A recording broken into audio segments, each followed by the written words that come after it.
Everybody's here. That's awesome. Okay, it is 6 o'clock on the dot. Let's get this party started. Hello, everybody, and welcome to the Class of 2024 welcome event. A little bit at unique times, call for the reimagination of our event as much as I would love to be seeing all of your wonderful faces and giving high fives and fist bumps. We've had to adjust and wanted to provide an opportunity for all of our families to take the usual event to meet some of the folks that are going to be integral to your son's next 4 years at Jesuit High School. So over the next week, there are sessions planned out every night from 6 to 7 o'clock, and come in, ask your questions, but really a time to meet some great folks, get some questions answered, and welcome to Jesuit High School. Before we get started, I want to, like most of our events, to lead the group in prayer. And I have a fitting prayer. It's the prayer of St Ignatius that our boys recite every Monday to get ready for the week ahead. So in the name of the Father, the Son, the Holy Spirit, take, Lord, and receive all my liberty, my memory, my understanding, and my entire will, all I have and call my own. You have given all to me. To you, Lord, I return it. Everything is yours. Do with it what you will. Give me only your love and your grace. That is enough for me. In the name of the Father, the Son, the Holy Spirit, amen. Again, thank you everybody for being here today. I think grace, having a little bit of grace in these times is a fitting tribute to the times we are in. And so we have 108 participants. That is an awesome turnout. I'm so excited to have all of you here today. Before we get started, I just wanted to start with a little bit of housekeeping.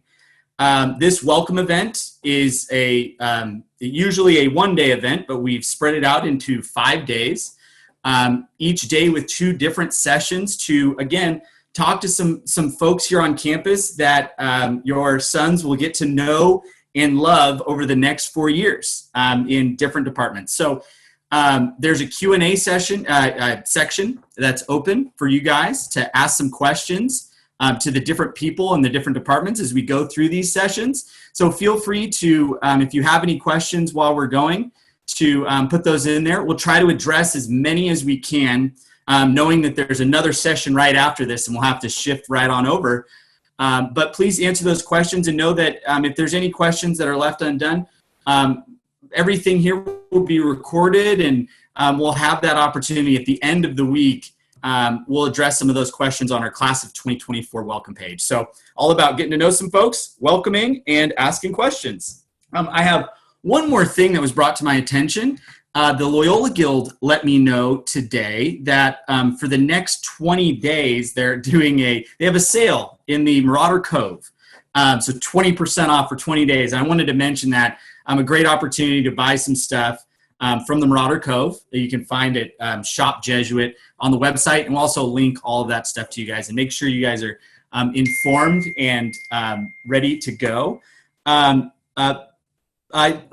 Elizabeth, our communications director, just reminded me to click the speaker view so that you can see the speakers and the panelists as they come on. I believe it's in the top right. So you just see my beautiful big head.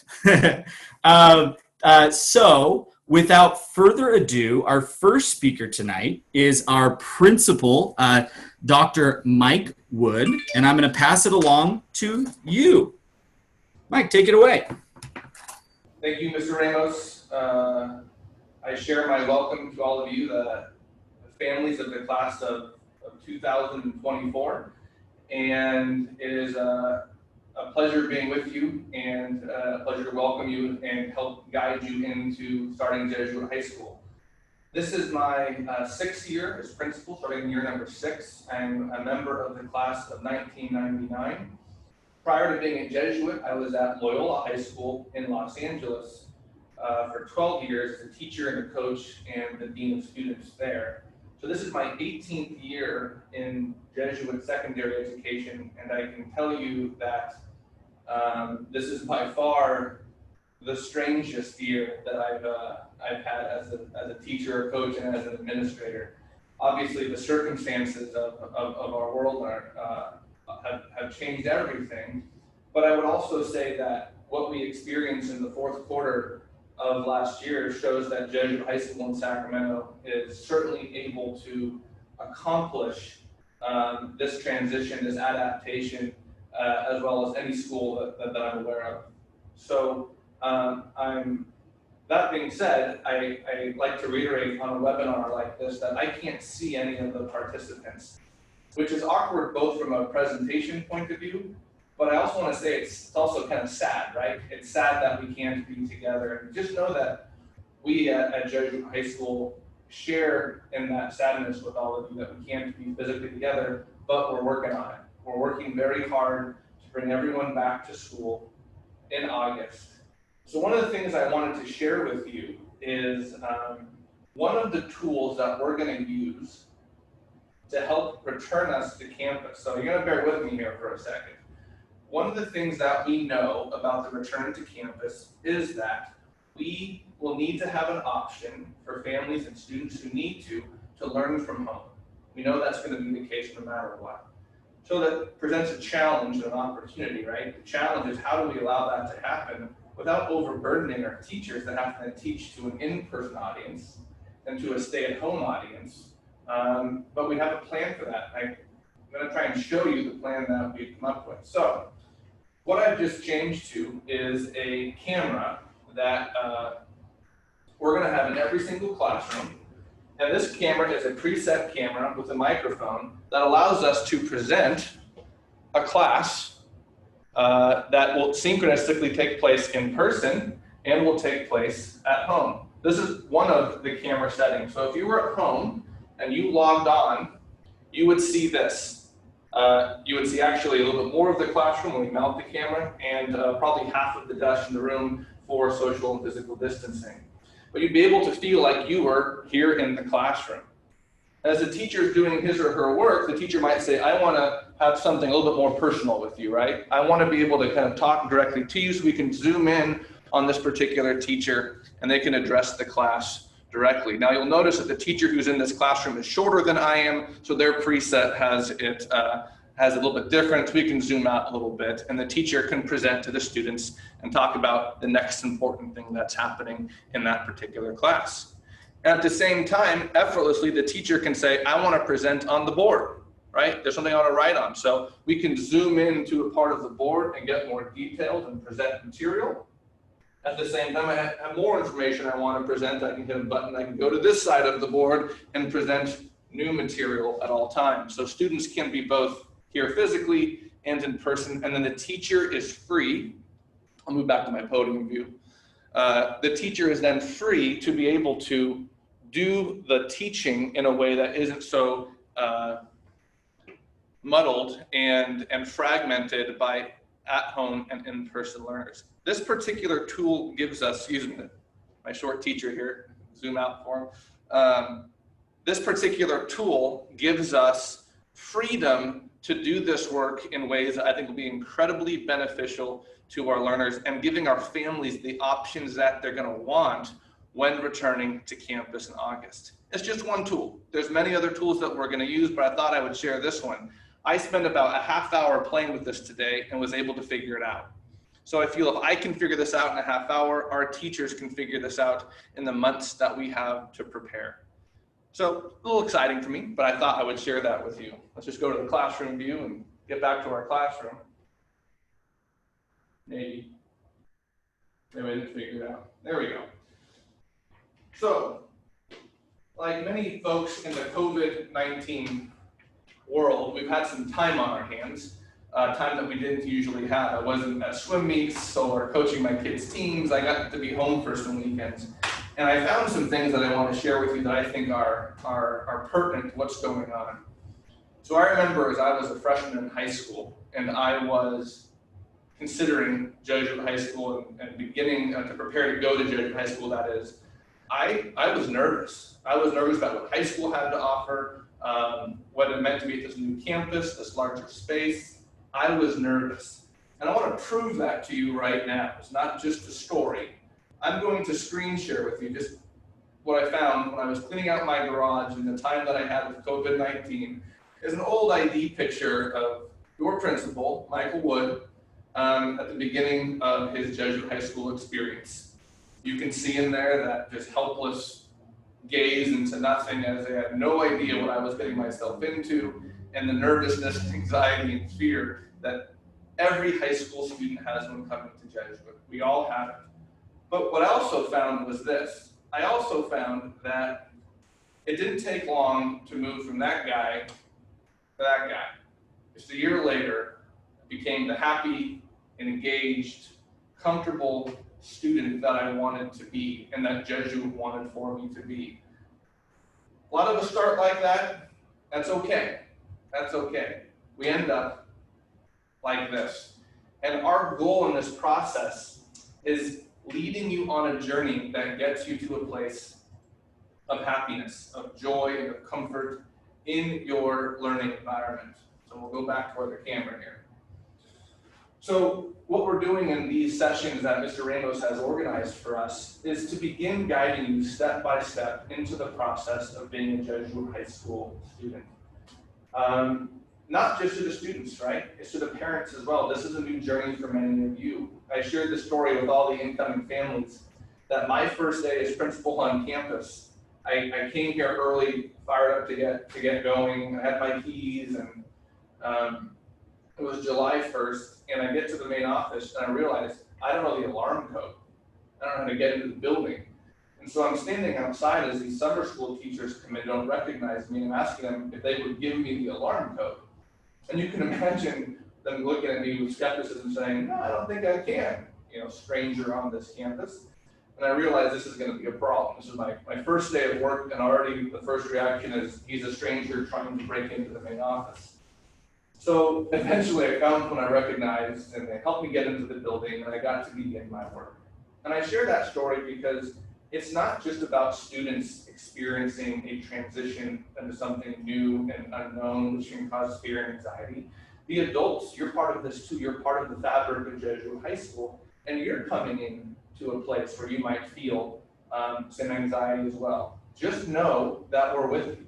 Just know that we walk with you every single step of the way, and we only give you enough that you need to get to the next step, right?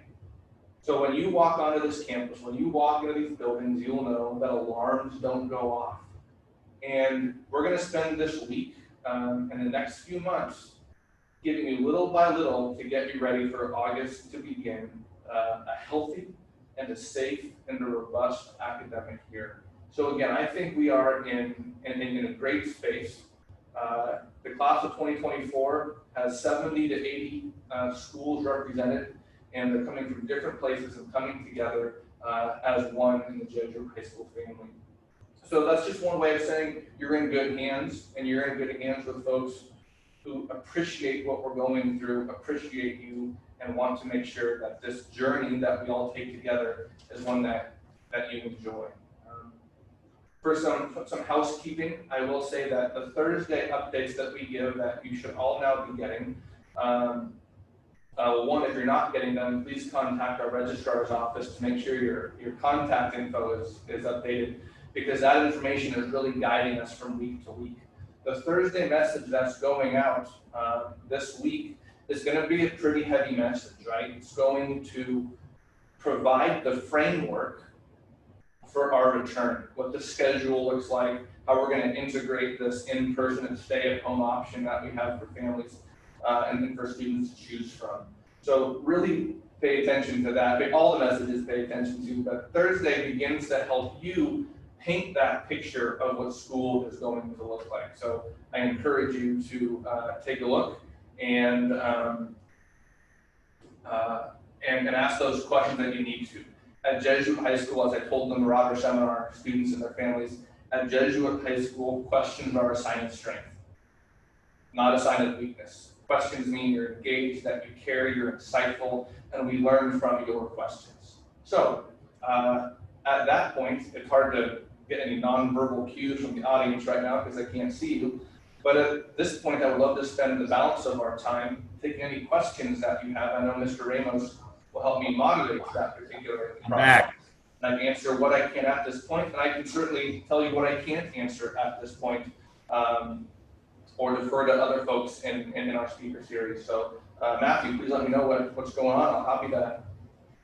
Absolutely. I've got one question that came through that I wanted to address. It was asked, should my son be here for these sessions? And the answer is absolutely. These are all great people that they're going to interact with for the next 4 years. Great opportunity for them to put some names to faces. So whether they're on right now or you want them to join for some of the other sessions individually, feel free to have your son come on here. It'd be a great opportunity to meet some folks that will guide their journey for the next 4 years. I have a question right here, a question regarding the uniforms. There are a multitude of logos available. Are there official uniform logos for during the day, i.e., I saw Jesuit Marauders, Jesuit, or just a picture or a Marauder. So what's uniforms? What is the official code? Sure, but just to clarify, so thank you for that great question. It's a dress code. The students aren't in uniform, but the dress code is that a student must, for his shirt, wear the authorized Jesuit logo wear. So any Jesuit logo wear that Jesuit sells in any of its formats, right? There's a variety of formats on the dress code part of the website. Any of those collared shirts can be worn Monday through Thursday. On Friday, we actually let students wear a Jesuit authorized logo wear t-shirt. So any Jesuit from any era, if you have any alums that are in the place, they can give you a throwback t-shirt or a throwback polo that you can wear as your for the dress code every single day. We also require that when it gets cooler outside and students are wearing more layers, that if not coats or jackets, those could be any generic coat or jacket, but any like hoodies or sweatshirts or quarter zips, those things all need to be authorized Jesuit logo wear. It just lets us know when we see into the school campus and into the classroom that we kind of know who should be on campus. They look a certain way, and it helps us to identify our students. There's lots of reasons for the dress code, and the website does have some of those reasons on there. They can wear shorts or pants, just single color, kind of khaki style, chino style, pants or shorts, no jeans. And there might be more I can say in the dress code, but it's all online. And in Dean Theodul's session, he can walk you through the dress code even more. But it's a good question. Any logo wear from Jesuit High School is good to go. Awesome. That's a great question. We have a next question. Will you shed a little more light on the who may stay home and when? The camera technology is really good stuff. Sure. So great question. Most of, let me say it this way. Our goal, our plan really, is to let any student who wishes to return to campus is able to return to campus. We're able to do this by taking advantage of our 52-acre campus, which spreads everybody out. We're just fortunate that we have that ability to spread folks out through every building, taking advantage of our gym and the Black Box Theater and the Harris Center and the New Welcome Center and the chapel. All of these spaces that allow us to reduce the size of classes, that allow us to have every student come to a small class size every single day. That's the plan that we have in place right now. But we do know that if a student is symptomatic, no one wants that student to come to campus. So any student who is symptomatic, we're going to ask that student stay home until those symptoms abate. The details of this are being worked out of what symptoms and how long, but the point is, we're going to have a lot of students who can't come to campus because they have certain symptoms, symptoms of an illness, that they need to stay home. We want to make sure they have the option to not fall back on their learning because they're sneezing a bit, and maybe it's allergies. They might be home out of school for way too long for us to want them to have to catch up when they get back. So these synchronous learning sessions, the cameras that we use, allow any student who's off campus to participate in the learning and not feel like they have to force themselves to come to campus even if they're sick and get others sick. So it's a safety precaution to keep everyone here safe, but we also don't want the urgency of students. And our students want to come to school, they want to learn. We don't want them pushing the line because they're afraid they'll miss out on things. The camera technology and the synchronous sessions allow them not to do that. Great questions. I have one from anonymous viewer. Are we allowed to wear joggers? Do you know what joggers are? You know what joggers are. You're a soccer player. I think you all need to realize the 138 participants here have stopped being a dean, so I don't have to answer these questions. No, but yes, the joggers are not allowed in the dress code, right? So chino style or khaki style pants. What happens when you get down the rabbit hole of different styles of shorts and pants, it becomes unruly and the dress code kind of falls apart. So we hold the line at a variety of different options for pants, but we don't allow joggers on campus. Okay. I'm sorry for those of you who have joggers and want to wear them. I feel like that might be a student question. We have two more questions here. With the camera option, will sessions also be recorded? It's a good question about the camera option. I don't know yet. It might depend. I think it's a question that the academic subcommittee of our Safe Return Task Force is working on. But we'll write that question down. I'm pretty sure they've already thought about that, but I'll make sure that that's part of the work that they're doing. It's easy to record if that makes sense. It's not hard to do that. So, but we also want to really promote synchronous learning and not students just casually being engaged in their class when they feel like they want to. So we do want to promote the live environments of the classroom experience, but the recording option certainly gives us more freedom if the student needs to catch up later. So we'll definitely look into that. Awesome. We do have a couple of more questions about dress code. I will parlay that into our Dean of Students is coming on Wednesday. He can get into all of the dress code options. We can talk about all those things. There's a couple of questions here about will students be required to wear facial coverings while at school if they choose to return? Sure, the answer is yes. The question still is how.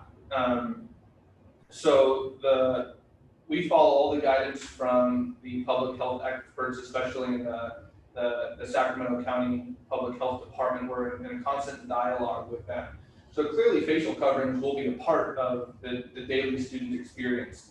But there, of course, have to be some specific guidelines on that. They need to eat lunch. Well, how are they going to do that? So we have plans in place that allow them to take off their face coverings at certain times of the day. But then there's critical times when they need to wear face coverings, especially when social distancing isn't possible. Major transitions, so moving between classes, when that bell rings and they're all wandering into their first class, even though the class sizes will be smaller, they'll be about a 2/3 to a half of the size of a regular class, they will obviously be in close proximity en route to all of those classes. So we're going to make sure that those critical times where masks are worn, but also when can they remove their mask for a breath of fresh air or to eat and other things. So yes, masks will certainly be a part of the experience for all of us, not just students, but teachers as well. And the details of when and how and enforcement are still being worked out. It's one of the hardest moving targets that we have because we keep getting different information about masks, except to say they will be a part of the experience next year. Awesome. A lot of questions coming in. We have time for a couple of more before we move on to our next session, but I want to make sure we will address all of these questions on our, we'll have some FAQs and that such to address these questions if we don't get to your question today. But there's one, we appreciate all you were doing with Marauder Seminar and this orientation in these times. At the same time, we were wondering if you're planning anything to capture the social opportunities before school starts offered in years past. Thank you. I know athletics is, some of the athletics is starting up but. Yeah, the answer to that question is probably sadly no. I don't mean that in there's no opportunity, but we do want to continue following all the guidelines that we receive on appropriate types of gatherings, what's essential, what's not essential, what we're able to do. And right now, the event we're having literally right now would have been a large social gathering in late April or early May for all of us to be at. So it's going to be probably in my prediction, the first time we get to come together will be during our orientation days. In the week of August 10th, there'll be times when our students will be back on campus. That's the time that we're going to teach them how to enter and engage on our campus in a safe manner. That might be the first time we can actually host a social gathering in person for students. That being said, the big brothers are working on finding ways to reach out to their little brothers of the freshman class, and the senior retreat team is doing similar work to make sure they're engaging with our students in some way. The in-person version of that is going to be a bit more difficult for us, so I have nothing in place right now for social events prior to orientation, which of course saddens us a great deal. Awesome. Are cell phones permitted? That's one for our dean of students. He can get into all of that. Short answer is yes. Let me get here. Does this mean no sick days? Having access to it online all the time? No, I think what the attendance will look like is, and again, these are details we're working on, but we're getting pretty close. The attendance will be a three-part attendance, right? So one of them is if I'm the teacher and this is the classroom, right? I'll take attendance for the students who are in class, and I'll get marked as present. And then I'll have students who are in my waiting room, right, for my Zoom session, who are going to attend synchronously, and they'll get attendance taken as attending, but attending remotely. And then if the student isn't in class or isn't remote, they'd be marked as absent. We'll also require that parents call in if your students might be sick or for any other reason unable to attend classes. That's fine, that's normal. We'll just want to know and mark them absent on our roster. But we're not expecting students who are too sick to participate or for some other reason, have a family responsibility that can't participate, do the normal attendance procedure and call out sick so we know that you were either physically or even remotely absent from the class that day. Great stuff. It is 6:27, and I want to make sure that we leave time to transition over to our next session, which is with Mrs. Sarah Brabeck and Mrs. Kelly Barnes with our Office of Justice and Service and Campus Ministry. That's a good one. There's a lot of great questions on here, especially about the opening of, will temperatures be taken, wearing masks, all those things. Mike, all those things will be addressed in the Thursday communications when that comes out. There'll be a one coming out next week or in the next coming weeks that will address some of the specifics or start to address some of the specifics. Yeah, so some of those questions, we're still waiting on guidance from Sacramento County Public Health. Some things we know about. So part of this is to get the framework set, the big pieces, and then some of, not that they're smaller pieces, they're important details that we need to answer later, we'll answer later. So every week will be an increased number of, increased amounts of information that will begin to start answering all the detailed questions that are being asked here. So we don't have answers to all of them, but when we know something, we're going to share it. And Thursday will be a big update for sure, this Thursday. Great stuff. And I'm seeing some great questions about volunteer hours and the retreats and things. That's a great segment, kind of segue into our next session that'll be starting here in a bit. Talking about Justice and Service Office and our campus ministry. Those are the folks that can answer those questions are coming up next. Thank you again for everybody for showing up. I'll come back in. You can see my face one more time. I really appreciate it. And this is just the beginning of a week long of events. And some of these specific questions about will there be a dress code for game days for football? That's a great question for Hank Weinberger, who I believe is Wednesday's session, who's our athletic director. So I love all these questions. Mike, you're kind of the catch-all as the principal. You get all the questions, but know that when the specific departments come in, they can address some of these other questions. But right now, I'm going to shift over as the host. I'm going to shift over to our next session, which is going to be great, talking about a little bit about the history of what Jesuit is, and then our opportunities for service, justice, and campus ministry. Again, 137 participants. Awesome. Thank you all for being here. And we will address as many of these questions as we can after the conclusion of this, to just make sure that we answer them all in time. So I really appreciate it, and I look forward to seeing you guys. Did it log out and log back into the new session? Yes, so log out of this session, and then go on to that hub page, and the next one will be available here right about now. I just want to say thank you. Great talking to you all, and I look forward to seeing you all soon. So take care and God bless. Oh, great. Do we need to log in and back in for the next session? So Elizabeth, they need to log back out, go to the hub, onto the next session, and log back in. Yes? Matthew, you can go ahead and do that, and I will hang here to make sure our families know to jump over. And just reassuring everyone, I'm getting all of these questions noted so we can pass them along to the correct person. And we'll also create a frequently asked question on the website, our Welcome Class of 2024 page. So Matthew, Awesome. you want to open up? I can head out? Matthew, you Right can on. I'll stay here with Elizabeth and help anybody else. Okay. There you go. Thanks, guys.